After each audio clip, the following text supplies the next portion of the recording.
Repeat करता हूं, इस दुनिया में सारा खेल शक्ति का है और शक्ति के सृजन में मन की बड़ी भूमिका है। इस पूरी लाइन को सुनिएगा, शक्ति के सृजन में मन की बड़ी भूमिका है। आपका पूरा जीवन मन पे, इसलिए दुनिया के जितने भी धर्म हैं उसमें सजदा का, सर झुकाने का बड़ा इंपॉर्टेंस है। आप मंदिर में भी सर झुकाते हुए लोगों को देखोगे, मस्जिद में भी देखोगे, कहीं भी जाओगे तो सर झुकाने का बड़ा कॉन्सेप्ट है, क्योंकि मनुष्य का पूरा जीवन यहां से संचालित है। स्टीफन हॉकिंस की फोटो अगर कभी आप देखो, शरीर खराब है, मन ठीक है, नोबेल प्राइज विनर, 24 प्राइज दुनिया में। और दुर्योधन की अगर आप फोटो देखो तो पूरा शरीर ठीक है, दिमाग खराब है। मैंने कहा ना, आपने देखना बंद कर दिया है। आप बादाम का तेल लगा रहे हो सर में, बादाम का शैम्पू लगा रहे हो, बादाम का साबुन लगा रहे हो और खा रहे हो गुटखा।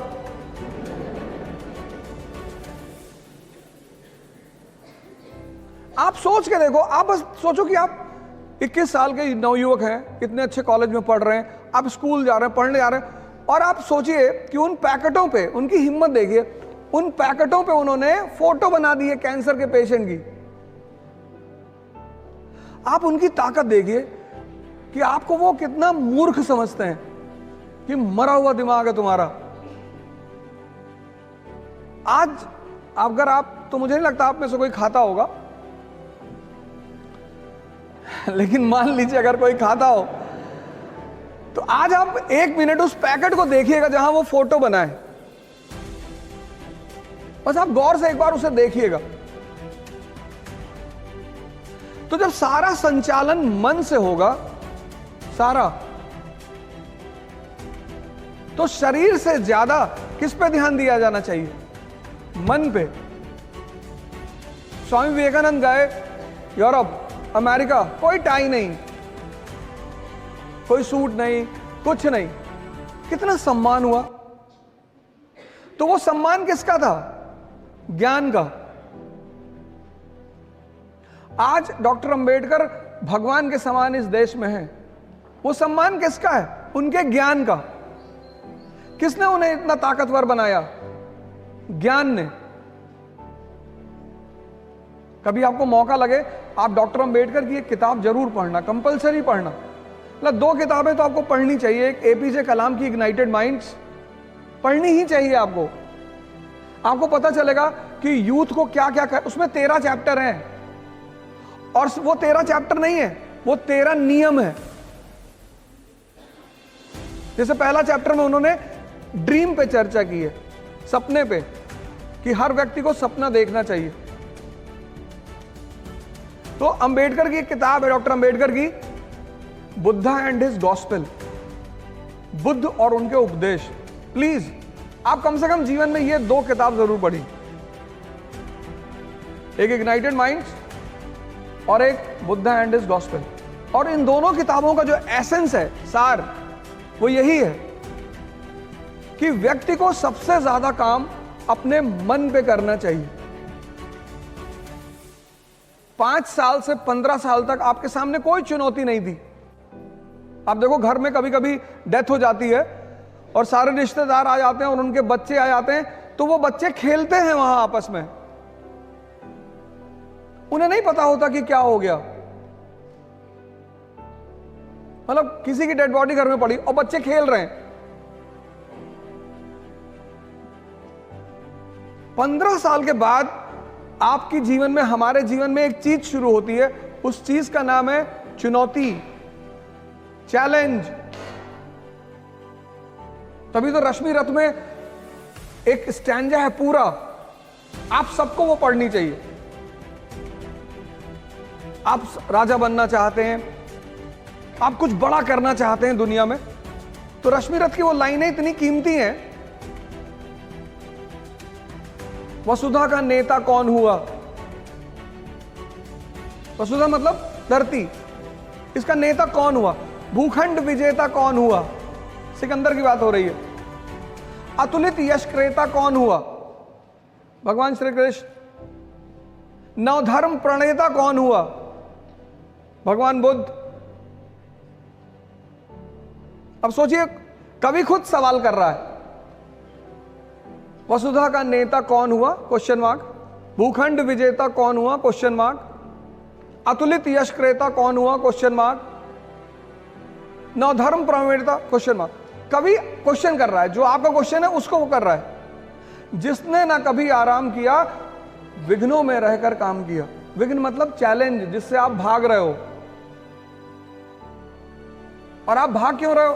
क्योंकि आपने मन को अपने जीवन से बाहर, आप उसको साइडलाइन करते हो। इस देश में ध्यान वो लोग करते हैं ज्यादातर जो बीमार हैं। मैं बाबा रामदेव के यहां गया था, तो वहां ज्यादातर वो लोग हैं जिनको डायबिटीज है, शुगर है, बीपी है। ये रोगियों के लिए नहीं है, ये युवाओं के लिए है। जिसने ना कभी आराम किया, विघ्नों में रहकर काम किया। अब आपके जीवन में चुनौतियां आ रही हैं, आप गौर से देखो। 50% लोग जो यहां खड़े हैं मिडिल क्लास के होंगे।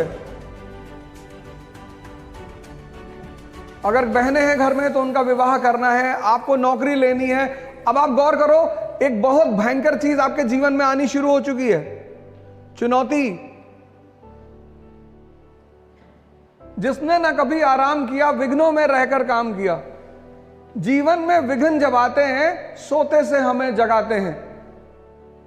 कैसे? मन को मरोड़ते हैं पल पल। आप देखो कितने परेशान रहते होंगे, अनरेस्ट में रहते होंगे, मन नहीं लगता होगा, गुस्सा आता होगा, चिड़चिड़ापन पैदा हो रहा होगा। ये सब चीजें शुरू हो चुकी होंगी।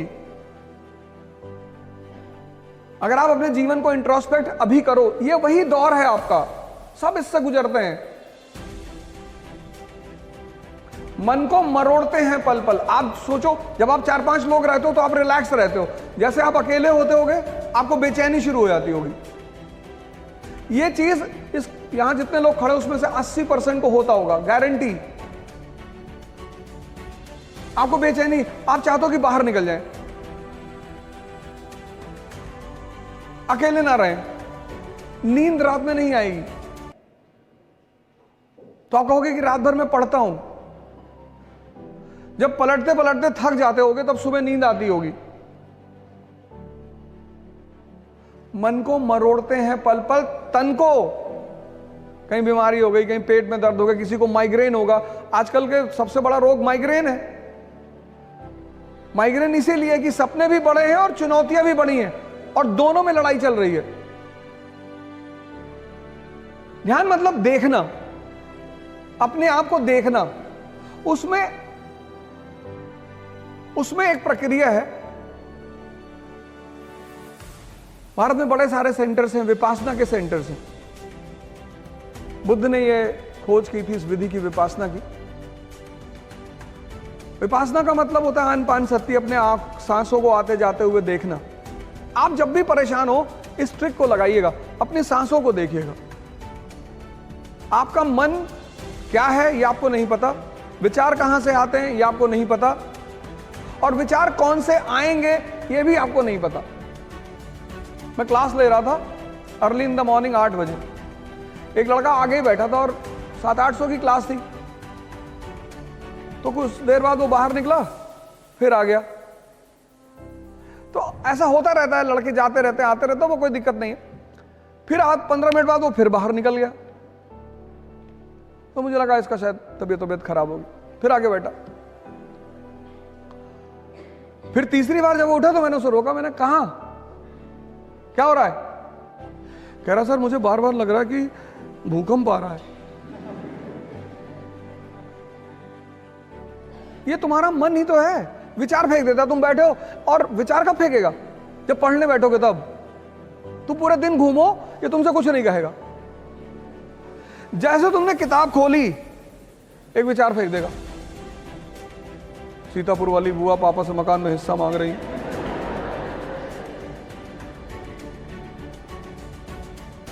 आपने कभी गौर किया इन बातों पे? नहीं किया होगा। ये ध्यान है, उस विचार को देखना कि मांगने दो हिस्सा।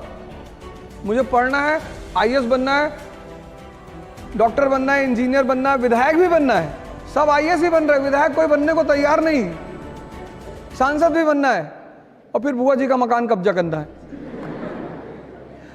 वही जो तुम्हें विचार दे रहा है उसको तुम पलट कर क्यों नहीं दे रहे हो वापस? तुम उसके प्रभाव में आ जा रहे हो, एक्सेप्ट कर ले रहे हो, फिर वो तुम्हें अगले आधे घंटे नचा रहा है और तुम्हारा मन थक गया। मैं सब लोगों से हाथ जोड़कर अपील कर रहा हूं, जोड़ लिया, कि आप सभी लोग ध्यान से जुड़ें। ये जो मन का मरोड़ आपके अंदर चल रहा है ना, ये जो आप परेशान हैं, और जो मन परेशान होगा वो ही नशा करेगा। नशा की शुरुआत महान लोग कराते हैं, जिनको हम दोस्त कहते हैं। उनको पता होता है कि नशे के रोल क्या है, जो कर रहे होते हैं उनको पता होता है कि ये चीज क्या है। तो अगर आप नहीं करते हैं तो वो आपको पकड़ेंगे और फिर आपको किसी ना किसी तरह से, लड़कियों को तो बहुत बचना चाहिए, क्योंकि सबसे ज्यादा तो लड़कियों को पकड़ लेंगे। मॉडर्न वुमन, तो मॉडर्न वुमन क्या बनेगी? इंदिरा गांधी बनेगी, कल्पना चावला बनेगी, लक्ष्मी सिंह बनेगी। लक्ष्मी सिंह जी हमारे यहाँ की कमिश्नर है, बहुत धाकड़ आईपीएस ऑफिसर है वो, यूपी कैडर की। टीना दाबी बनेगी, निशा ग्रेवाल 23 साल की लड़की, 22 साल में उसका सिलेक्शन हुआ था, गांव से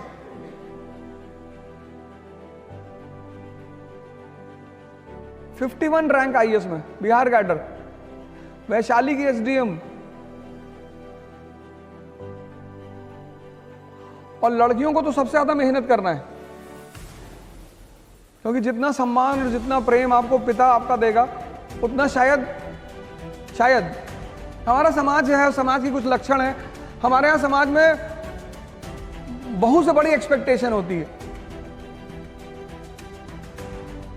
पता लगा आपकी शादी हुई तो माता जी ने कहा हम सुबह 4 बजे चाय पीते हैं। 4 बजे?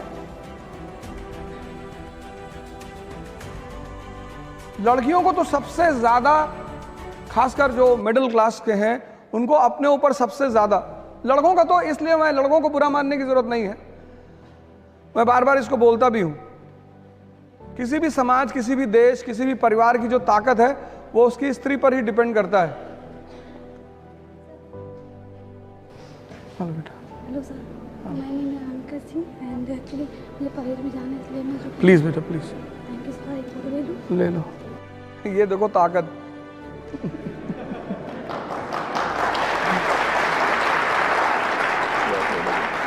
फोटो की फैसल भाई, फोटो की थी, हमें लगा डांटने आ रही।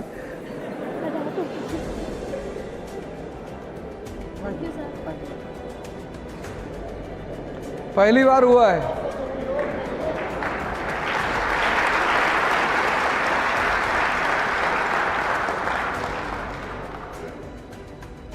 तो मैं आप सभी लोगों से कहूंगा कि ये जो आप जिस दौर से गुजर रहे हैं, ये सब कोई ऐसा नहीं आपके साथ हो रहा है। प्रभु राम, इसीलिए प्रभु राम है। तपस्या, तप शब्द जो है वो गर्मी से निकला है, हीट से। भारत का एक बहुत प्यारा शब्द है तपस्या, गर्मी।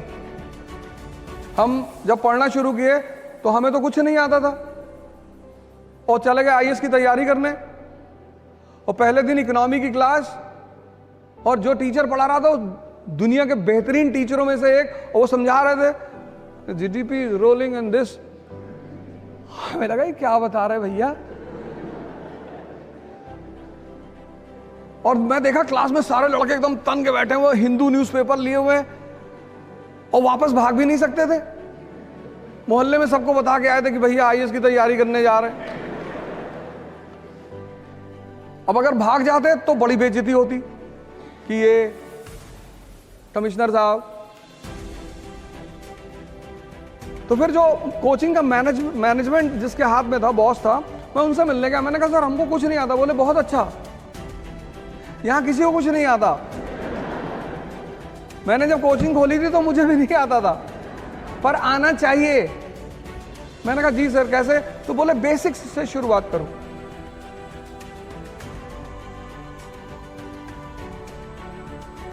आप सारे लोग ध्यान और योग की शुरुआत करिए।